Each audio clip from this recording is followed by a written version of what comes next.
लेकिन किसान की एमएसपी नहीं बढ़ाई 3-4% से ज़्यादा। मतलब इन्फ्लेशन जितना हुआ है उतनी भी उसके एमएसपी नहीं बढ़ाई किसान को। अभी तो ये कहते हैं ना, पहला वो है और बढ़ाएंगे। महंगाई से जो लोगों की कमर टूट चुकी है, हर चीज़ महंगी है। सर, जिस तरह से पेट्रोल डीजल की प्राइस बढ़ी है, इसकी पहले जब ये वॉर की स्थिति हुई थी तब उसमें नहीं बढ़ा था, बट इस समय वापस से जो स्थिति बनी है, क्या लगता है आपको? कि उस टाइम इलेक्शन थे, अभी तो क्या है, अभी तो ये कहते हैं ना, पहला वो है और बढ़ाएंगे। महंगाई से जो लोगों की कमर तो टूट चुकी है, हर चीज़ महंगी है, लेकिन किसान की एमएसपी नहीं बढ़ाई 3-4% से ज़्यादा। मतलब इन्फ्लेशन जितना हुआ है उतनी भी उसके एमएसपी नहीं बढ़ाई किसान को। ये किसान के साथ भी बड़ा भारी धोखा है भाई। आप उसका देखो ना, आप कितना डीजल पेट्रोल कहाँ से कहाँ पहुँच गया, कॉस्ट ऑफ इनपुट फर्टिलाइज़र कहाँ से पहुँच गई। अब सीज़न आ रहा है, किसान को खाद नहीं मिलेगा, लाइनों में खड़े रहेंगे। जब मेहनत करे फसल पैदा करता है तो उसको एमएसपी नहीं मिलती। कहीं भी बस अखबार में देते हैं, हरियाणा में कहेगा हम इतनी फसलों में देते हैं, जितनी फसल बता रहे हैं उतनी फसल ही नहीं होती है हरियाणा में, जितनी होती है उसमें एमएसपी नहीं मिली। सोयाबीन में आज तक नहीं दी इन्होंने। तो ये एक बड़ा भारी घोटाला चल रहा है। अब गेहूँ की खरीद में घोटाला ही हुआ है जबरदस्त। हमने हर उसमें धान की खरीद में, गेहूँ की खरीद में घोटाला हुआ है। और गाज गिरती है छोटे कर्मचारियों पे, सिस्टमेटिक फेलियर है। छोटे कर्मचारी पे क्यों आज गिराते भाई? जो किसी न किसी के तो उसमें हो रहा है नेतृत्व में ये काम। सर, पीएम ने जो कॉन्वॉय को लेके प्रधानमंत्री सबसे अपील की है कि अपने अपने कॉन्वॉय को कम कर दिया जाए, गोल्ड कम खरीदा जाए, विदेश यात्रा ना की जाए।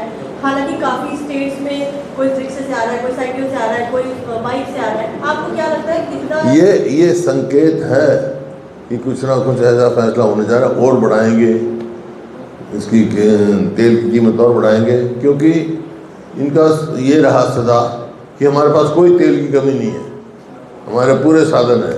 सर लोगों को सच पता नहीं, जब एक वार चल रहा है जो वो हो पता नहीं, अब तक भी है कि हमारे पास तेल कभी नहीं तो क्यों बढ़ा रहे हो भाई कीमत? क्यों लोगों को परेशान कर रहे हैं? और लाखों करोड़ इस सरकार के आने के बाद इससे कमा लिया। इंटरनेशनल प्राइस यूपीए के समय से कम हुई, लेकिन यहाँ बढ़ी। क्या भाव था 2014 में डीजल का, आज क्या भाव है? इंटरनेशनल मार्केट में क्या भाव था उस टाइम, आज क्या भाव है? पहले वहाँ ज़्यादा था और यहाँ सस्ता था। सर आपको नहीं लगता कि कॉन्वॉय वगैरह अब ये सीएनजी बढ़ा दी, गैस बढ़ा दी। गैस की आप देखेंगे हर किस्म से जो है, हरियाणा में तो बिल्कुल ही हद हो रही है। ये जो हुड्डा है, हुड्डा जिसको कहते हैं, अब तो इन्होंने कुछ और नाम रख दिया, हरियाणा विकास HSBP। ये इसका जब बनाई थी, ये इस पर्पज से बनाई थी कि नो प्रॉफिट नो लॉस, और गरीब आदमी को और आम आदमी के अप्रोच में प्लॉट हो। अब वहाँ सिस्टम ही बदल दिया, ऑक्शन से करते हैं।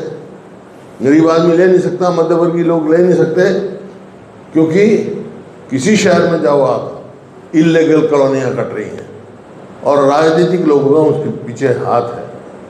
हर मुंह में आप कभी आप चुपचाप जाके पूछो, कहीं जाओ, कुरुक्षेत्र जाओ, कहीं जाओ, इल्लीगल कॉलोनी कट रही है, क्योंकि वहाँ ऑक्शन रख दी। आम आदमी बना नहीं सकता, मकान तो चाहिए सबको। तो एक तरीके हैं।